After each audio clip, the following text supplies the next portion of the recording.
Baik, terima kasih untuk kesempatan. Saat ini kami dari kelompok 4 akan mempresentasikan materi yang kami bahas atau kami diskusikan, yaitu tentang knowledge management. Kita masuk ke bagian yang pertama, yaitu pengertian dari knowledge dan juga knowledge management. Menurut Merriam-Webster, knowledge merupakan suatu fakta atau kondisi mengetahui sesuatu yang familiar dan diperoleh dari pengalaman dan juga asosiasi dari hal-hal yang telah diketahui sebelumnya. Kemudian, knowledge juga dapat diartikan sebagai sesuatu yang terdiri dari pola, prinsip dan juga pengalaman yang secara aktif mengarahkan eksekusi pekerjaan dan pengaturan, pengambilan kesimpulan dan juga pemecahan masalah. Kemudian, pengertian dari knowledge management adalah langkah-langkah yang sistematis yang diambil oleh suatu organisasi untuk mengelola aset intelektualnya atau pengetahuan itu sendiri sehingga dapat terakomodir dengan baik itu secara perorangan maupun secara berkelompok, sehingga tercipta suatu keunggulan untuk bersaing untuk meningkatkan inovasi di dalam organisasi tersebut.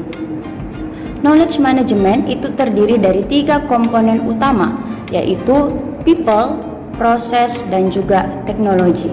Di dalam ketiga hal ini, yang paling utama atau yang berperan penting itu adalah people, sedangkan 2 yang lainnya yaitu proses dan juga teknologi adalah alat bantu yang dipakai oleh people untuk bisa mengerjakan proses yang ada di dalam knowledge management.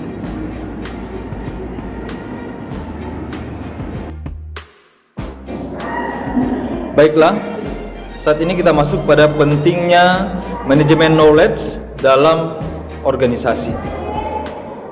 Dalam manajemen pengetahuan, Nonaka menyatakan bahwa pengetahuan adalah satu-satunya kunci keunggulan kompetitif, karena perusahaan yang sukses itu akan mampu secara konsisten menghasilkan pengetahuan baru, menyebarkannya ke dalam perusahaan, dan mengimplementasikan dalam teknologi dan produk yang baru.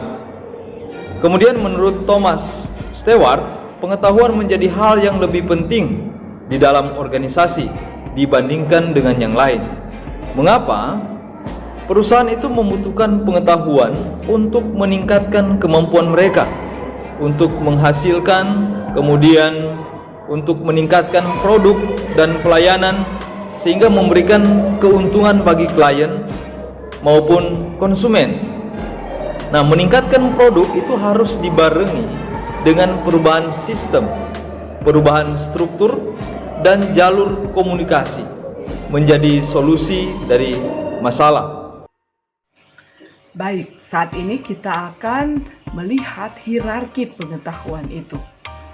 Hierarki pengetahuan terdiri dari data, informasi, pengetahuan, dan wisdom yang di dalamnya ada keahlian dan kapabilitas. Data adalah suatu teks, fakta, gambar, dan belum memiliki konteks maupun makna. Atau bisa dikatakan adalah suatu kumpulan dari kejadian-kejadian dan fakta. Sedangkan informasi adalah data yang sudah ada konteks di dalamnya atau sudah memiliki makna, merupakan juga hasil dari proses data itu sendiri. Sedangkan pengetahuan adalah terdiri dari info, prinsip, dan pengalaman yang secara aktif mengarahkan eksekusi pekerjaan, pengambilan kesimpulan, dan pemecahan masalah, atau merupakan kompilasi informasi berbentuk pola, rule, dan solusi. Sedangkan wisdom yang bagaimana mengaplikasikan pengetahuan itu dalam cara yang tepat dan efektif untuk mencapai hasil dan peningkatan performa yaitu suatu keahlian. Dan kapabilitas adalah mencakup kapasitas dan keahlian organisasi untuk menciptakan, melayani, atau level yang lebih tinggi dari performa yang membutuhkan kerjasama. Ada koordinasi dari banyak individu atau suatu tim, dan bukan hanya performa yang terlihat sekarang, namun kemampuan untuk belajar, berinovasi, dan menciptakan. Kita coba melihat contohnya di lingkungan sekolah. Yang pertama adalah data. Contohnya adalah data 2 orang guru tidak hadir hari ini. Itu bersifat data. Sedangkan informasi adalah informasi laporan bulanan jumlah kehadiran guru. Sudah dalam bentuk informasi. Sudah ada maknanya di dalamnya. Sedangkan pengetahuan, pola ketidakhadiran guru di hari-hari tertentu serta alasannya. Sudah ada pola yang ada di dalamnya sehingga membentuk suatu pengetahuan. Nah, wisdom atau kebijakannya adalah pembinaan untuk guru dan pegawai soal ketepatan waktu dan kedisiplinan. Bagian yang berikutnya yaitu tipe-tipe pengetahuan atau knowledge. Yang pertama, know what, yaitu mengetahui informasi apa saja yang diperlukan atau dibutuhkan. Yang kedua, know how, yaitu mengetahui bagaimana cara memproses suatu informasi yang telah ditemukan. Kemudian yang ketiga, know why, yaitu mengetahui alasan mengapa kita membutuhkan informasi tersebut atau mengapa kita tidak membutuhkan informasi tertentu. Berikutnya, know where, yaitu mengetahui di mana lokasi atau tempat untuk menemukan suatu informasi yang spesifik yang sedang kita butuhkan. Kemudian yang terakhir, know when, yaitu mengetahui kapan informasi tersebut dibutuhkan atau tidak dibutuhkan. Dari kelima tipe pengetahuan ini dapat menolong seseorang atau suatu organisasi untuk memilah manakah informasi yang dibutuhkan atau tidak dibutuhkan di tengah begitu banyaknya informasi yang datang kepada seseorang atau kepada suatu organisasi. Berikut ini adalah subsistem pengetahuan yang terdiri dari 6 tahapan yang mencakup transisi pengetahuan dari sekedar sumber sampai pada penggunaannya. Organisasi belajar secara efisien dan efektif ketika 6 tahapan ini berjalan dan saling terkait atau interaktif, bukan merupakan urutan atau berdiri sendiri.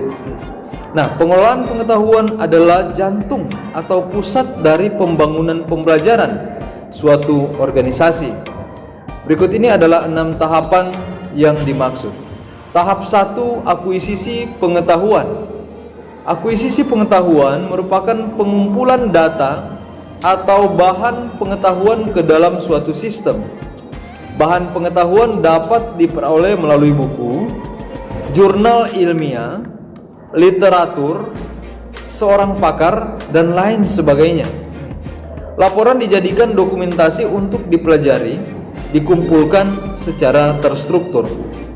Nah, salah satu komplain terbesar para pekerja di dalam organisasi adalah tidak memanfaatkan porsi tertentu dari pengetahuan mereka, tidak memanfaatkan pengetahuan yang didapatkan. Perusahaan kaget ketika menemukan jumlah pengetahuan intelektual dalam otak, dalam pikiran para pekerjanya. Nah, sumber pengetahuan yang tak terkatakan itu termasuk keahlian individual, ingatan, kepercayaan, dan asumsi itu menjadi hal yang bernilai bagi organisasi, menjadi aset yang luar biasa bagi perusahaan. Perlu kreativitas dalam menemukan dan mengumpulkan pengetahuan dari pekerja. Perlu kepekaan terhadap lingkungan sekitar untuk memperoleh informasi berefleksi, dan mengubahnya ke dalam pengetahuan yang bermanfaat atau berguna. Nah, melalui penataan yang fleksibel dan penguatan nilai dalam berbagai tugas, perusahaan telah mendapat manfaat dari banyak informasi yang dalam gilirannya telah diubah menjadi pengetahuan yang inovatif dan dapat produk yang bisa dipasarkan dengan baik. Nah, ada 9 pengetahuan yang bisa dikumpulkan dari luar. Pertama, perubahan dunia yang begitu cepat itu tidak dapat dihandle secara efektif oleh perusahaan manapun mengenai praktik dan juga ide-ide yang baik.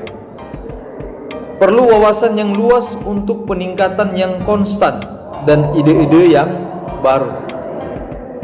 3A, acquire, adapt, advance.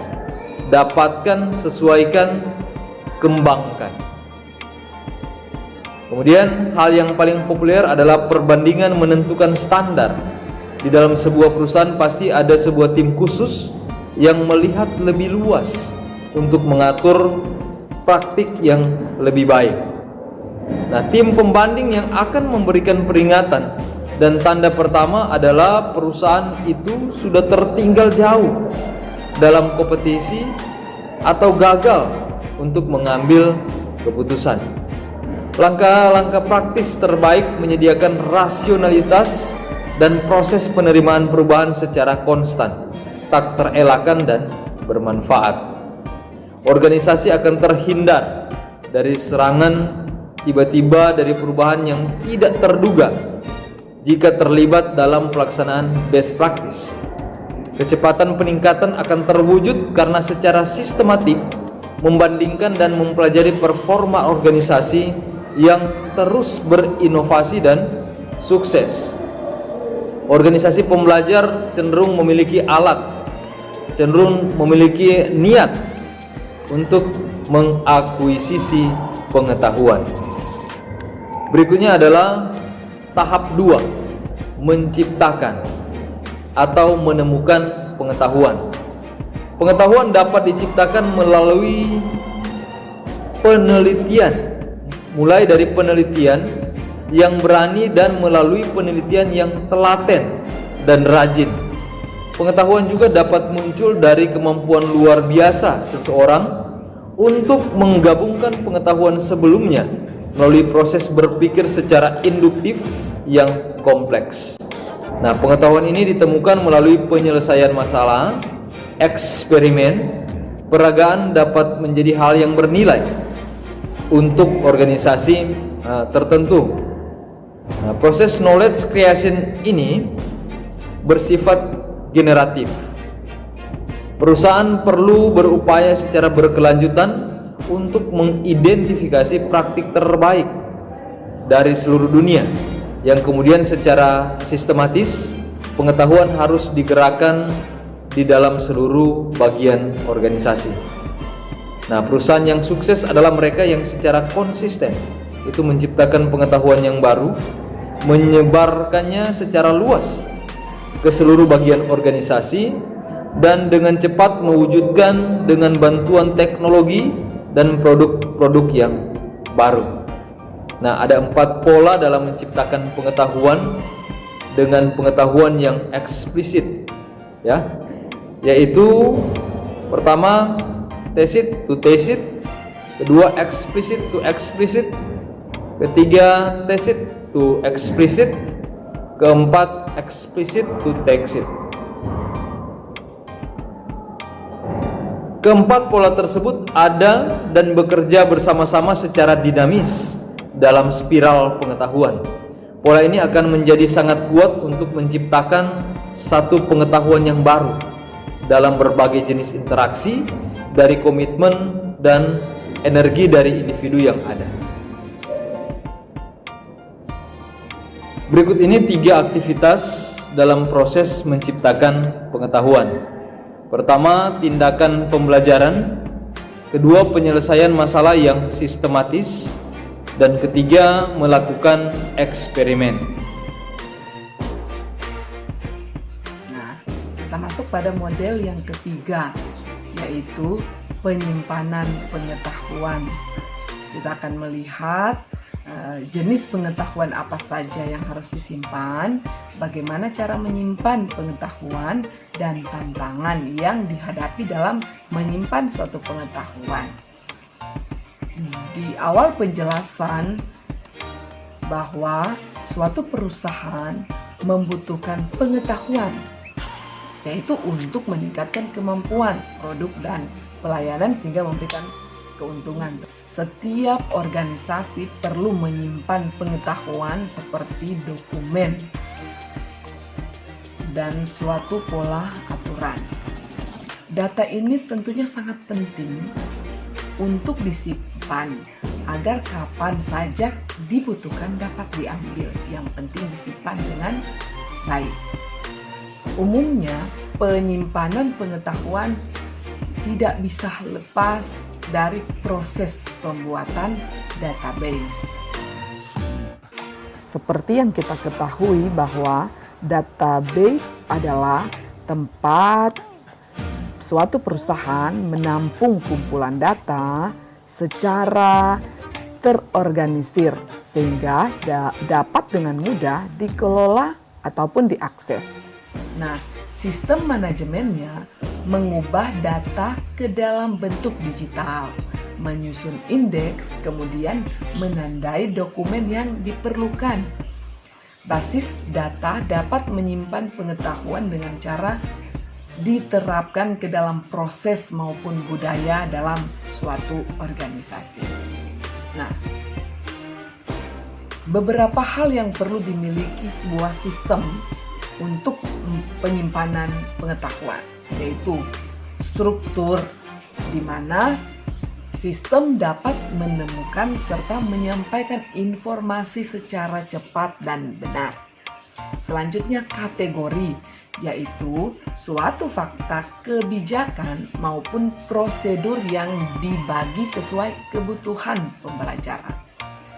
Kemudian dalam menyampaikan informasi yang diminta harus memiliki kemampuan, yaitu harus jelas dan ringkas. Yang terakhir adalah konten yang akurat. Tentunya harus selalu tepat waktu serta tersedia secara konsisten. Nah, sekarang jenis pengetahuan apa saja yang harus disimpan? Nah, ada 5 kategori umum dalam penyimpanan pengetahuan yang diusulkan oleh Stewart pada tahun 1997. Yang pertama, Corporate Yellow Page atau halaman atau buku kuning, yaitu berhubungan dengan kemampuan para karyawan, konsultan, dan penasehat organisasi.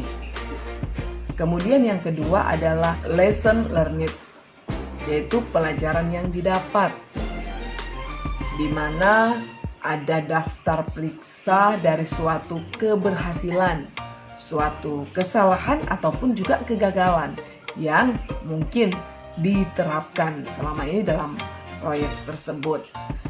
Yang ketiga adalah competitor and supplier, yaitu pesaing dan pemasok. Nah, profil dan berita perusahaan terus diperbaharui dari sumber komersial dan publik serta layanan kabel, laporan panggilan dari tenaga penjualan, catatan hadirin dan dari konferensi dan konveksi, direktori pakar internal maupun berita tentang peraturan. Sedangkan yang keempat adalah company experience and policy, pengalaman dan proses perusahaan. Peta proses dan alur kerja, rencana, prosedur, prinsip, dan pedoman, start kebijakan, ukuran, kinerja, profil pemangku kepentingan pelanggan, produk dan layanan yang di dalamnya terdapat fitur, fungsi, harga, penjualan, dan perbaikan. Dan yang terakhir, yang kelima adalah company product and process atau produk dan proses. Nah, di dalamnya yaitu teknologi, penemuan data, publikasi dan proses, strategi dan budaya, struktur dan sistem, rutinitas, dan prosedur yang efektif. Selanjutnya, cara menyimpan pengetahuan. Suatu organisasi harus menentukan terlebih dahulu apa yang bernilai. Selanjutnya, mengkode data berdasarkan kebutuhan, baik pembelajaran maupun operasi suatu organisasi. Nah, perusahaan juga harus menetapkan kriteria, yaitu yang teridentifikasi dengan baik. Seperti pengetahuan yang baru diidentifikasi, merumuskan pengetahuan dengan mengembangkan rencana, kemudian lokasi penyimpanan dipilih yang efisien. Nah, dalam menyimpan suatu pembelajaran yang diperoleh dengan suatu metode dapat memungkinkan pekerja, yaitu 1. Menentukan rekan kerja yang mungkin memiliki pengetahuan sesuai kebutuhan seperti untuk aktivasi tertentu. Yang kedua, menentukan rekan kerja mana yang tertarik dengan pelajaran yang diterima. Sedangkan yang ketiga, pelajaran yang diperoleh dimasukkan dalam memori perusahaan. Contohnya, Cigna Corporation, yaitu perusahaan asuransi terkemuka. Mereka menyadari bahwa belum memiliki sarana untuk mengekstraksi dan menerbitkan pengetahuan serta keahlian yang ada dalam organisasi. Maka, apa yang dilakukan oleh perusahaan adalah mereka menugaskan para manajer membangun dan memelihara basis pengetahuan yang pada dasarnya kumpulan daftar periksa, aturan praktis, pedoman formal untuk penilaian risiko dan nama-nama ahli.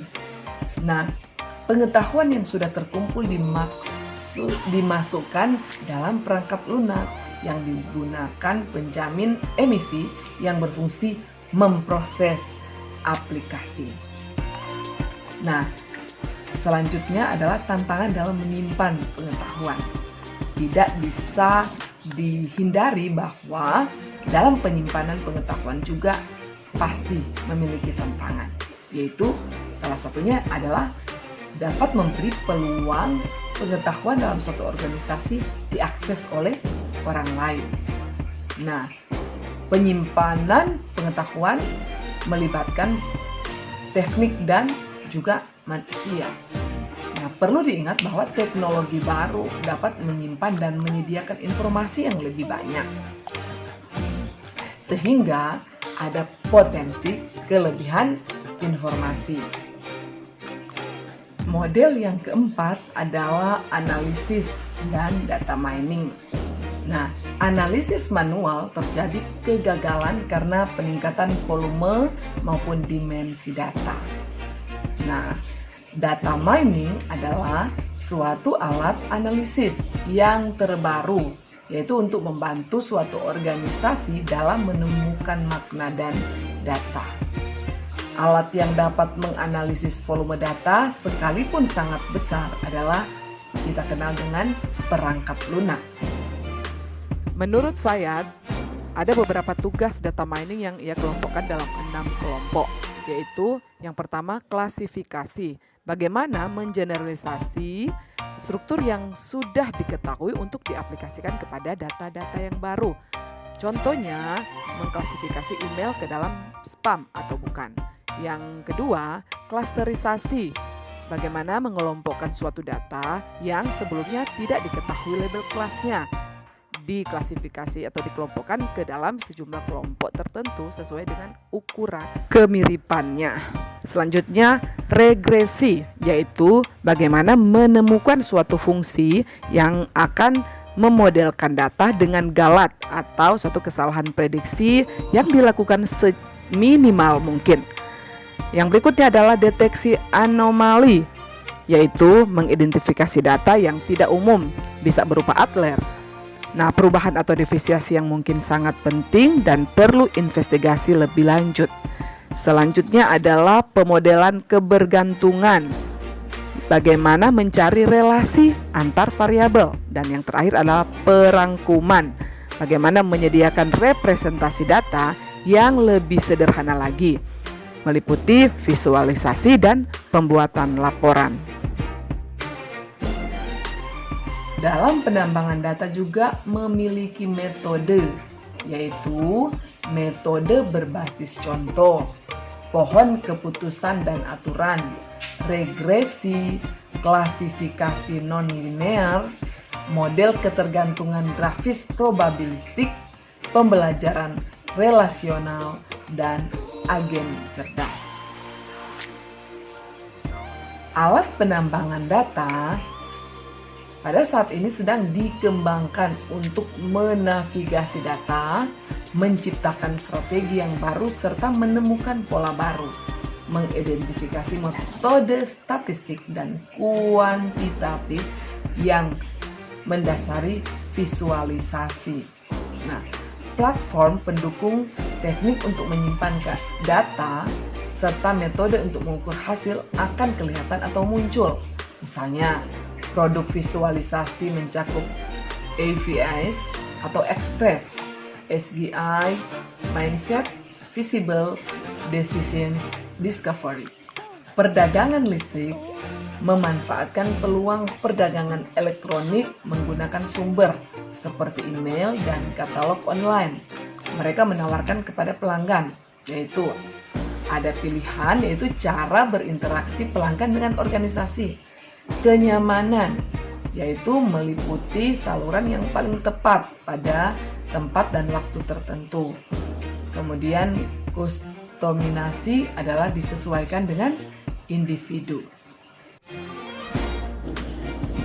Tahap yang kelima adalah tahap transfer and dissemination atau pemindahan dan penyebaran pengetahuan.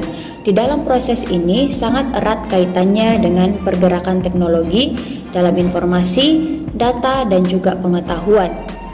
Boleh dikatakan bahwa teknologi dapat menolong suatu organisasi untuk dapat memanage pengetahuan, informasi, dan juga data yang dimiliki.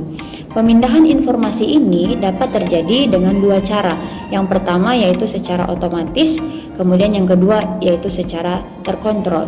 Otomatis maksudnya pemindahan pengetahuan itu terjadi karena ada situasi-situasi di luar dugaan sehingga terjadi secara natural. Sedangkan secara terkontrol artinya adalah seorang atasan di dalam suatu organisasi memberikan penugasan kepada pribadi tertentu di dalam organisasi untuk merekam atau mengingat suatu informasi atau pengetahuan tertentu. Kemudian di dalam organisasi perlu adanya pengembangan desain penyimpanan pengetahuan untuk memastikan tingkat akurasi atau ketepatan dari informasi dan pengetahuan sehingga dapat diakses dengan tepat waktu. Tepat waktu diperlukan untuk memperluas memori jangka panjang seorang individu atau seorang pekerja dan mengurangi kebutuhan memori beban kerja. Jadi bisa dikatakan ketika pengetahuan itu dipakai dengan tepat waktu, maka akan meningkatkan efisiensi dan juga efektivitas. Kemudian di dalam satu perusahaan juga diperlukan adanya satu bank data atau pusat informasi yang bisa diakses oleh seluruh karyawan atau pekerja di dalam satu institusi atau organisasi sehingga lebih terstruktur, mudah diakses dan juga proses pekerjaan bisa dikatakan pekerjaan secara cerdas.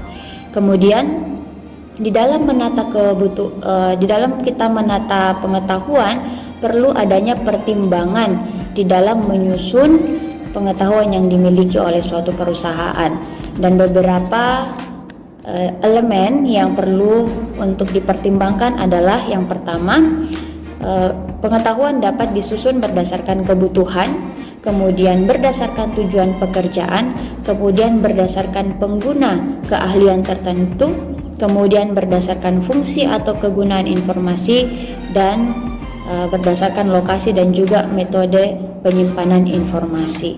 Jadi dengan beberapa elemen ini dapat menolong suatu organisasi untuk mengatur proses perpindahan dan juga penyebaran pengetahuan yang dimiliki sehingga dapat diakses dengan lebih baik dan juga lebih terstruktur, memudahkan, lebih efektif, dan juga menolong setiap pribadi yang ada di dalam satu organisasi. Dan tahap yang terakhir adalah tahap aplikasi dan validasi pengetahuan. Menurut Stewart tahun 1997, pengaplikasian pengetahuan yang sistematis dapat menciptakan pertumbuhan nilai pemegang saham. Pengaplikasian pengetahuan adalah suatu proses untuk memanfaatkan pengetahuan dari seseorang atau kelompok untuk menyelesaikan masalah yang terjadi di dalam suatu organisasi.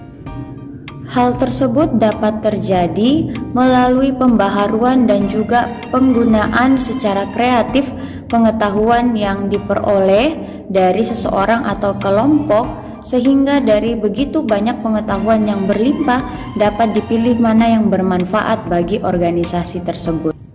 Dan yang memungkinkan proses tersebut terjadi adalah dengan adanya alat bantu dari salah satu komponen pengetahuan, yaitu teknologi.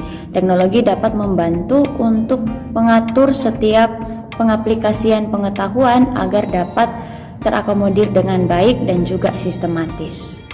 Salah satu pengaplikasian dari tahap ini adalah di dalam satu perusahaan terdapat customer service, di mana customer service ini dibangun dari hasil diagnosis dan juga troubleshooting yang telah dilakukan oleh pihak tertentu di dalam organisasi.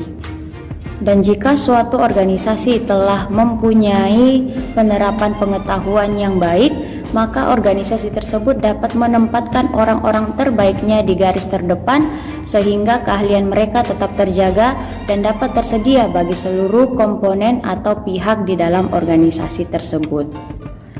Terdapat salah satu testimoni dari salah satu perusahaan penyedia jasa yang berasal dari Irlandia yang mengatakan bahwa dengan adanya sistem manajemen pengetahuan dapat memberikan manfaat kepada satu organisasi, di mana beberapa manfaat yang disebutkan adalah hemat biaya, kemudian dapat meningkatkan kemampuan untuk memanfaatkan pengetahuan dari rekan kerja untuk dapat juga meningkatkan nilai dari organisasi tersebut.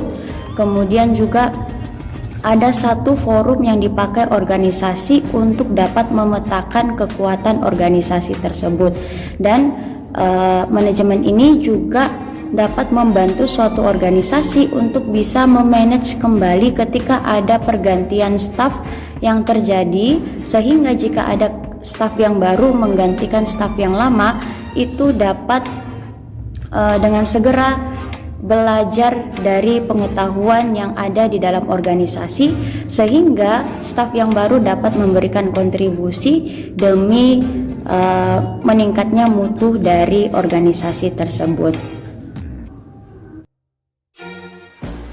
Berikut ini kita masuk pada strategi dalam memanage pengetahuan yang terdiri dari 10 strategi.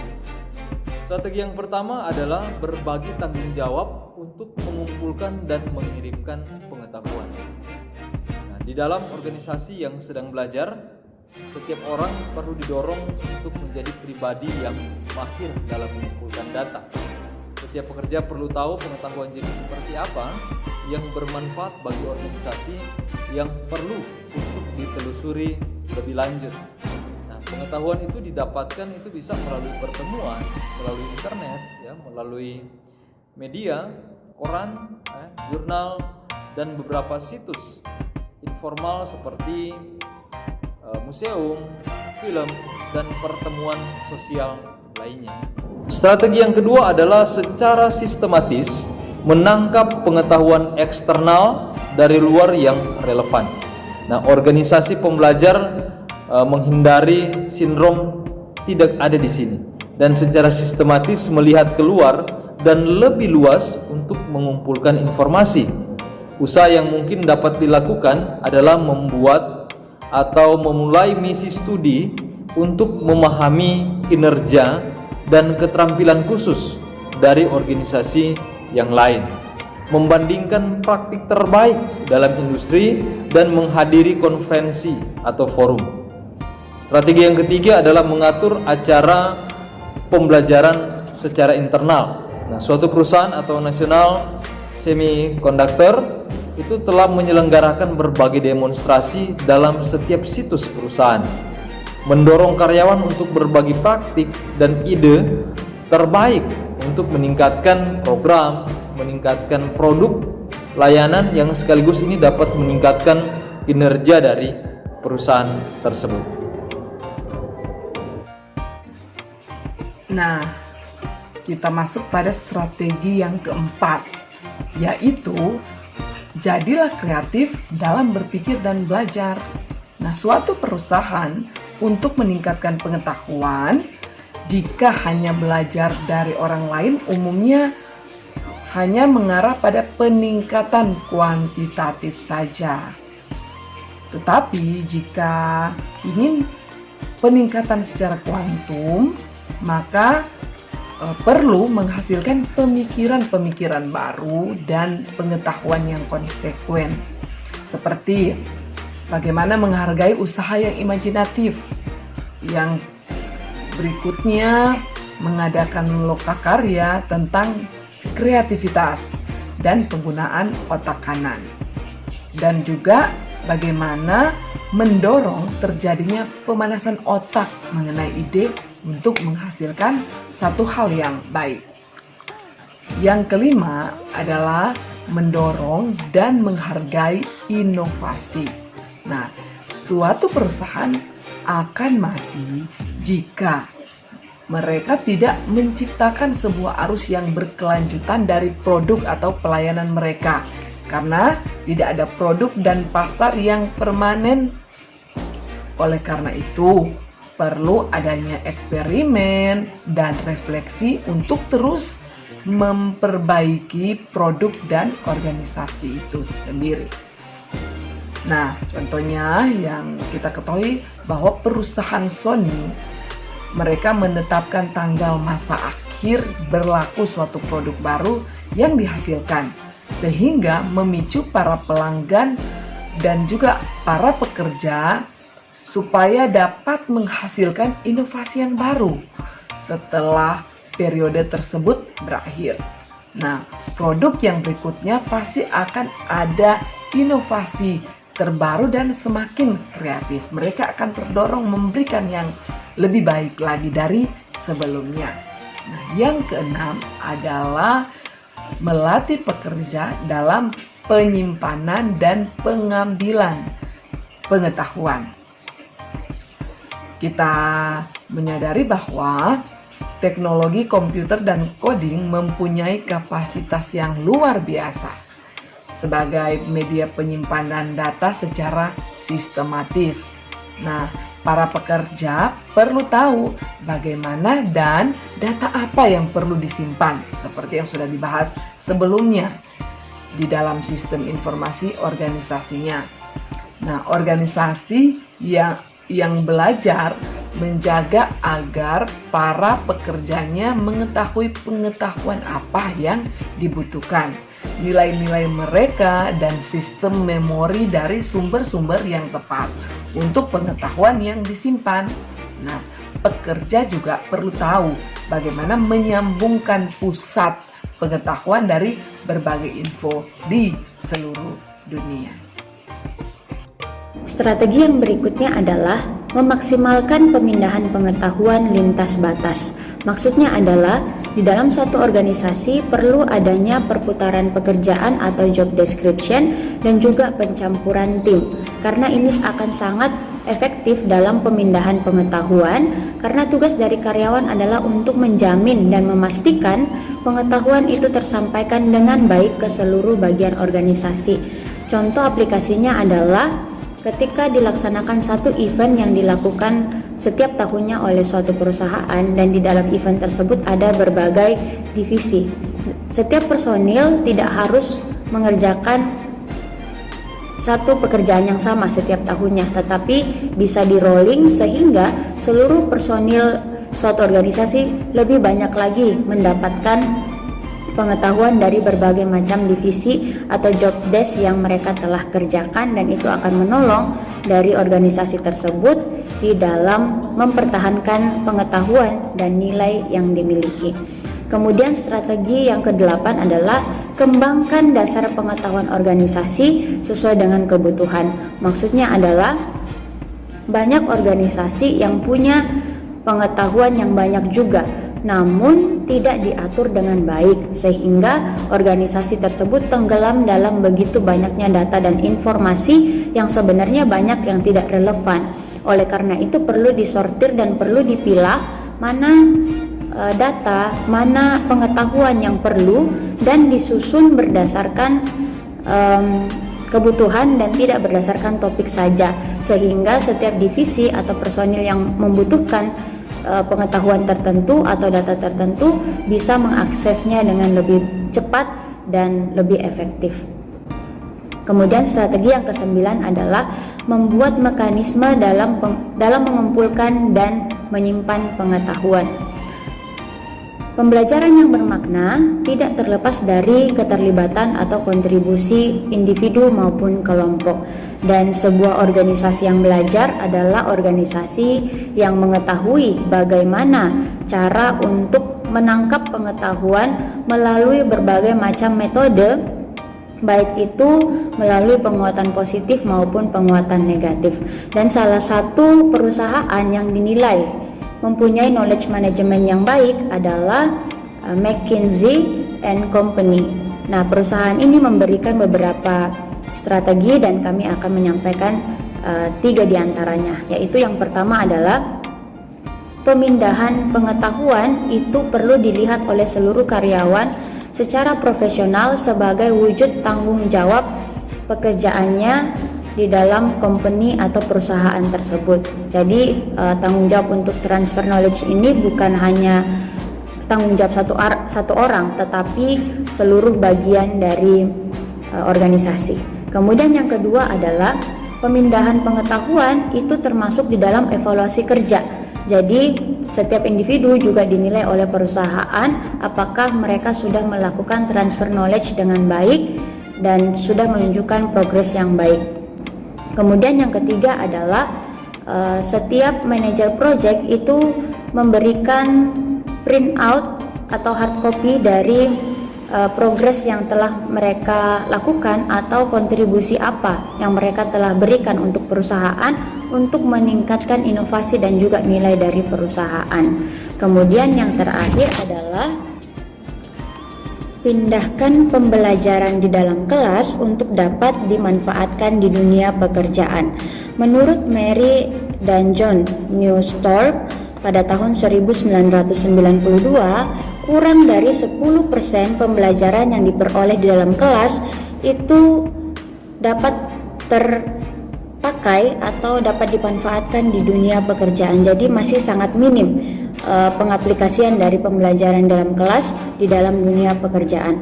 Oleh karena itu, beberapa hal yang dapat dilakukan adalah dengan melihat dari bagian tertentu atau pihak tertentu yang dapat melakukan strategi seperti berikut.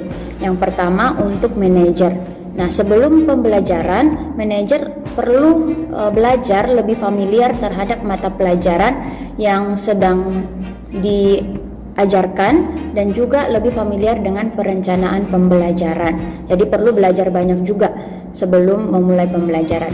Nah, selama pembelajaran, manajer atau misalnya dalam hal ini adalah guru seperti itu perlu untuk menjaga siswa atau pelajar dari berbagai interupsi dari luar diri mereka sehingga mereka bisa lebih fokus di dalam belajar.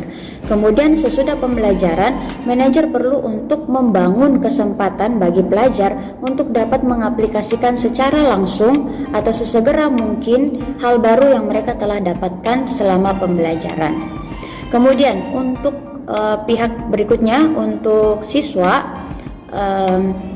sebelum pembelajaran dimulai, siswa perlu berbincang kepada guru atau kepada manajer tentang pelajaran atau topik yang akan dipelajari. Siswa juga dapat bertanya kepada pelajar sebelumnya yang telah mengikuti pembelajaran di kelas tersebut atau di subjek tersebut. Dan selama pembelajaran, siswa perlu untuk menangkap atau mencatat konsep penting yang diajarkan atau konsep kunci sehingga lebih mudah untuk dipelajari kembali. Demikian presentasi kami, kiranya bermanfaat. Lebih kurangnya mohon dimaafkan. Terima kasih.